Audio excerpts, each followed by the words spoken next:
Hi నమస్తే అండి. ఈరోజు మనం కర్బూజా జ్యూస్ ఎలా చేసుకోవాలో చూద్దామండి.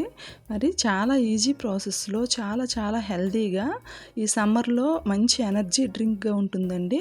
ఎలా చేయాలో చూద్దాం. ముందుగా చియా సీడ్స్ 1 టేబుల్ స్పూన్ తీసుకున్నానండి. పాలల్లో నానబెట్టేసుకొని పక్కన పెట్టేసుకున్నాను. ఒకవేళ చియా సీడ్స్ లేకపోతే సబ్జా గింజలు ఉంటాయి కదా, వాటినైనా యూజ్ చేసుకోవచ్చండి. అలాగే కర్బూజా తీసుకుంటున్నాను. నేను హాఫ్ పీస్ తీసుకున్నానండి. వీటిని కొంచెం దలసరిగా తొక్కలు తీసేసి చిన్న పీసెస్‌గా కట్ చేసుకుంటున్నాను. ఈ కర్బూజా జ్యూస్ వలన చాలా లాభాలండి. మనకి ఎండాకాలంలో ఎక్కువ ఒంట్లో వేడి ఉంటది కదా, ఆ వేడిని తగ్గిస్తది. అలాగే ఎక్కువ బరువుతో బాధపడుతున్న వారికి కూడా డైట్ ప్లాన్ కూడా ఇది బావుంటదండి.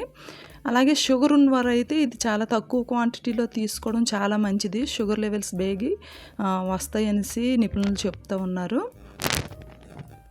అలాగే ఇందులో నేను పంచదార బదులుగా పటికి ఉంటది కదా, దాన్ని వేసుకుంటున్నానండి. చిన్న పీస్‌ని మనకు స్వీట్‌నెస్ తగ్గట్లుగా వేసుకొని, పాలు కొద్దిగా వేసుకున్నాను. ఒక గ్లాస్ వరకు పాలు వేసుకున్నాను. ఇందులో రూ. 5 బూస్ట్ ప్యాకెట్ వేసుకుంటున్నానండి. చాలా టేస్టీగా ఉంటుంది. కొంచెం ఉంచేసి మిగిలింది వేసేసి బాగా మిక్సీ పట్టేసాను.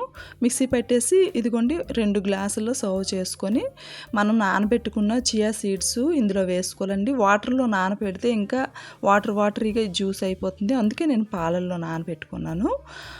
అలాగే ఇందులోని మనం కొంచెం ముందు వేసుకున్న బూస్ట్ కూడా కొద్దిగా అలా స్ప్రెడ్ చేస్తే చాలా టేస్టీగా ఉంటుంది. అలాగే హెల్తీ కూడాని. ఒకసారి ఇలా ట్రై చేయండి. మీకు గనుక నా వీడియోస్ నచ్చితే ప్లీజ్ లైక్ చేయండి, సబ్స్క్రైబ్ అవ్వండి. Thank you.